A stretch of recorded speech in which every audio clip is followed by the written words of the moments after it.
Hello everyone, नमस्कार। स्वागत है आप सबका महिंद्रास के ऑफिशियल यूट्यूब चैनल पर और मैं चांदी महिंद्रास तहे दिल से आप सबका स्वागत करती हूं। तो बज चुके हैं रात के 12 और हम अपने 10 ब्रेकिंग एमसीक्यू के साथ पूरी तरीके से रेडी भी हो चुके हैं। तो जितने भी प्यारे साथी हमारे साथ कनेक्टेड है, जल्दी से कहां पर आ जाओगे, कमेंट बॉक्स में आंसर करना स्टार्ट कर देना है। और पहला क्वेश्चन आ रहा है आपकी कंप्यूटर स्क्रीन पर, वो ये है। The Indian naval ships INS Sumedh and INS Kulish is on visit to the historic port town of Mogla.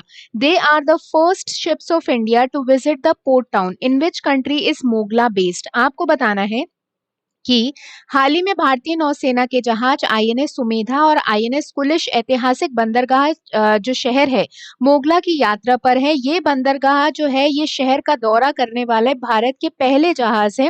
आपको बताना है कि मोगला जो है वो किस देश में स्थित है। ऑप्शन है नेपाल, बांग्लादेश, अफगानिस्तान या फिर मालदीव। तो बिल्कुल सही आंसर है कौन सा? बांग्लादेश। तो मोगला जो है ये एक पोर्ट टाउन है, एक हिस्टोरिक पोर्ट टाउन है जो कहाँ पर लोकेटेड है? बांग्लादेश में लोकेटेड है। आप स्क्रीन पर देख पा रहे हो कि INS कुलिश और INS Indian naval ship Sumedh जो है वो अराइव हुआ है कहां पर? बांग्लादेश में। 50th एनिवर्सरी जो है 1971 वॉर की, वो क्या की गई? सेलिब्रेट की गई। और उसी के उपलक्ष्य में जो है अगर हम बात करें तो 2 नेवल शिप्स जो है वो किसके विजिट पर रहे? बांग्लादेश में मोगला के विजिट पर रहे। नेक्स्ट बढ़ रहे हैं अगले क्वेश्चन की तरफ। अगला क्वेश्चन आ रहा है आपकी स्क्रीन पर। आपको बताना है कि इनमें से ऐसा कौन सा स्टेटमेंट है जो गलत है स्टार्टअप इंडिया स्कीम के लिए। तो ये स्टैंडअप इंडिया स्कीम के बारे में बात हुई है, सॉरी स्टार्टअप इंडिया स्कीम के बारे में बात नहीं की गई है। तो आपको बताना है कि स्टैंडअप इंडिया योजना के बारे में इनमें से निम्नलिखित में से कौन सा कथन जो है वो गलत है। सही नहीं, आपको कौन सा बताना है? गलत स्टेटमेंट बताना है।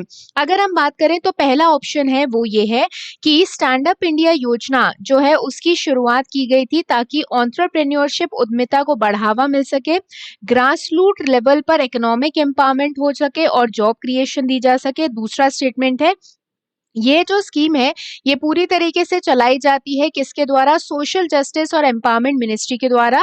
मतलब अगर हम बात करें तो इस योजना को सामाजिक न्याय और सशक्तिकरण मंत्री चलाते हैं। तीसरा ऑप्शन ये है कि इस योजना का ऑब्जेक्टिव ये है कि बैंक लोन्स प्रोवाइड करना है 10 लाख रुपए से लेकर 1 करोड़ रुपए तक एटलीस्ट एक SC या ST बोरोवर को, schedule caste and schedule tribe borrower को। और लास्ट स्टेटमेंट ये है कि 75% ऑफ क्रेडिट जो है स्टैंड अप योजना का वो वुमेन एंटरप्रेन्योर्स को, उद्यमियों को दिया जाता है।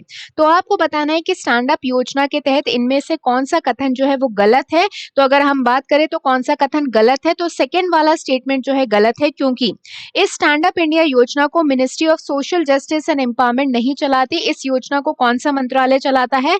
फाइनेंस मिनिस्ट्री चलाती है। ध्यान रखना। तो ध्यान रखना, स्टैंड अप योजना की शुरुआत 5 अप्रैल 2016 में की गई थी। ग्रास रूट लेवल पर इकोनॉमिक एम्पावरमेंट अगर हम बात करें तो आर्थिक विकास करना और जॉब क्रिएशन प्रोवाइड करना, इसका उद्देश्य ये जरूर था SC ST और वुमेन एंटरप्रेन्योर्स को क्या करना? बढ़ावा देना और उन्हें जो है बैंक लोन्स प्रोवाइड करना 10 लाख रुपए से लेकर 1 करोड़ तक के। नेक्स्ट बढ़ रहे हैं अगले क्वेश्चन की तरफ। The first ever transgender community desk of India has been set up in which city. आपको बताना है कि भारत का पहला ट्रांसजेंडर कम्युनिटी डेस्क जो है किस शहर में स्थापित किया गया है? तो इस डेस्क को जो है उस शहर के पुलिस स्टेशन में स्थापित किया गया है ताकि ट्रांसजेंडर्स के प्रति जो इनइक्वालिटीज या डिस्क्रिमिनेशन होता है उससे निपटा जा सके।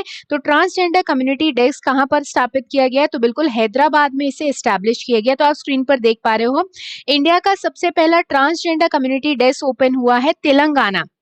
तेलंगाना की अगर हम बात करें तो गौचीबौली पुलिस स्टेशन जो लोकेटेड है वहां पर हैदराबाद में, यहां पर इसे क्या किया गया है? लॉन्च किया गया है। नेक्स्ट पढ़ रहे हैं अगले क्वेश्चन की तरफ। What was the theme for the virtual new Delhi world book fair 2021? जो वर्चुअल नई दिल्ली बुक वर्ल्ड फेयर हुआ है 2021 का, उसका विषय क्या था? तो आप स्क्रीन पर रमेश निशांक पोखरियाल जी को देख पा रहे हो जिन्होंने इसका इनॉग्रेशन किया था। और वर्चुअल न्यू दिल्ली जो वर्ल्ड बुक फेयर हुआ है इसका थीम क्या थी? National education policy 2020। नेक्स्ट पढ़ रहे हैं अगला क्वेश्चन की बात करें तो, और ये जो है ध्यान रखना 29th एडिशन था नेशनल बुक ट्रस्ट का। किसके द्वारा ऑर्गेनाइज किया गया है? तो नेशनल बुक ट्रस्ट के द्वारा इस इवेंट को ऑर्गेनाइज किया गया। 6 मार्च से लेकर 12 मार्च तक ये इवेंट चलना है और इस बार की थीम थी नेशनल एजुकेशन पॉलिसी। तो अलग अलग तरीके की बुक्स जो है उसे यहाँ पे दर्शाया गया है। नेक्स्ट पढ़ रहे हैं अगले क्वेश्चन की तरफ।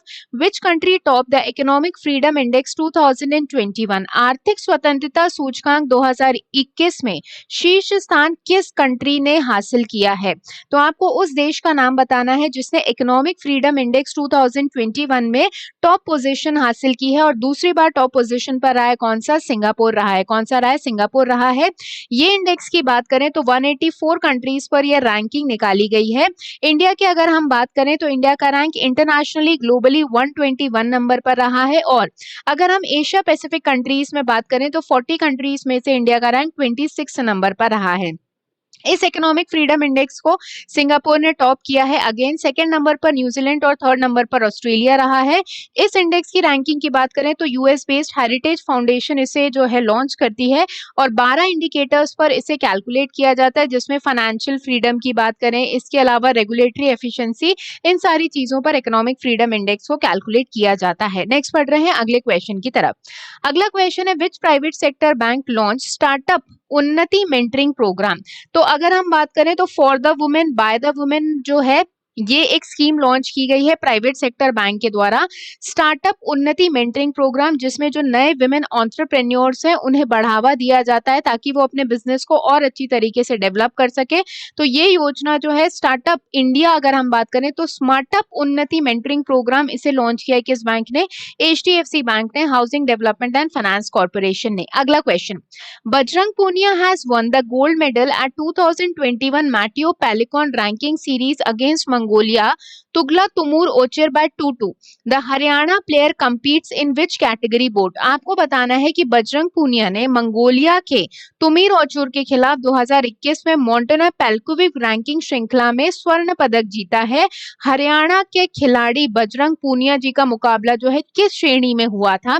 तो बजरंग पूनिया जो, अगर हम बात करें तो बजरंग पूनिया जी ने जो है रोम इटली में इस खिताब को जीता है, स्वर्ण पदक जीता है।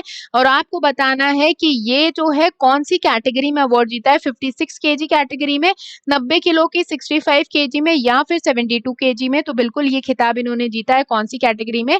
65 केजीज में ये अवार्ड इन्होंने जीता है। नेक्स्ट बढ़ रहे हैं अगले क्वेश्चन की तरफ।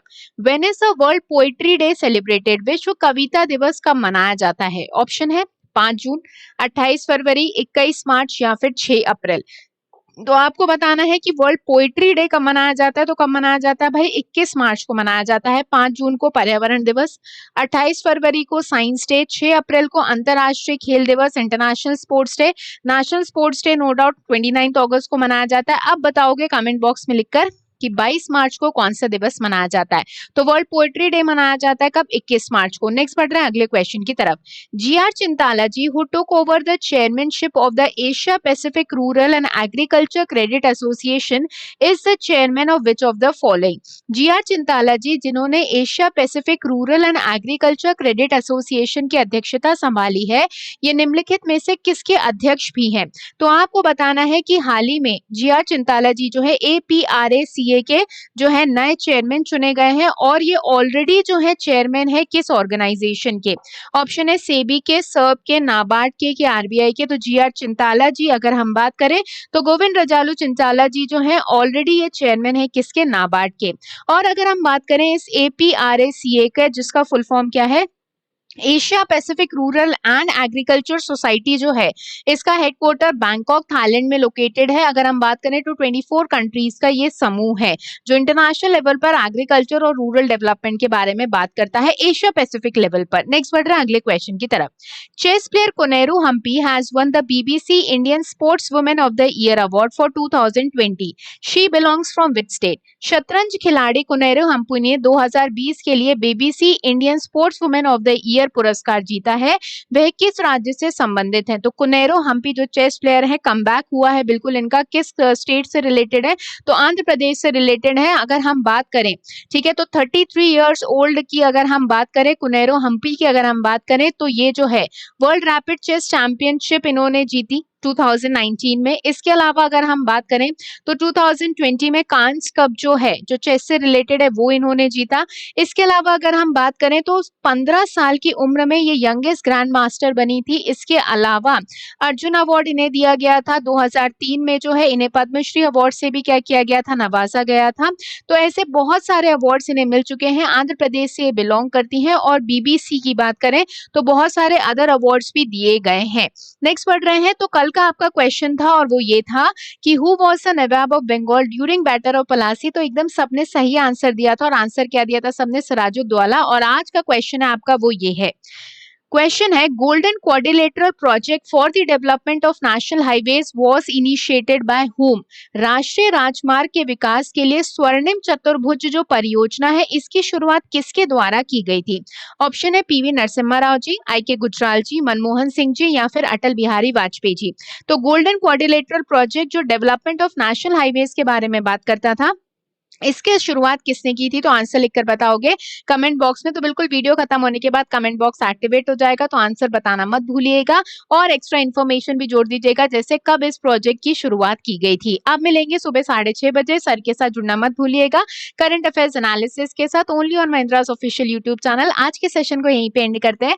जितने भी प्यारे साथी अगर हमारे साथ कनेक्टेड थे, अगर अभी तक चैनल को सब्सक्राइब नहीं किया तो चैनल को सब्सक्राइब करना ना भूले, चाहते चाहते लाइक बटन दबाते जाएगा। Thank you very much to everyone. अपने अपने परिवार का खूब ध्यान रखिएगा। गुड नाइट, शुभ रात्रि, जय हिंद।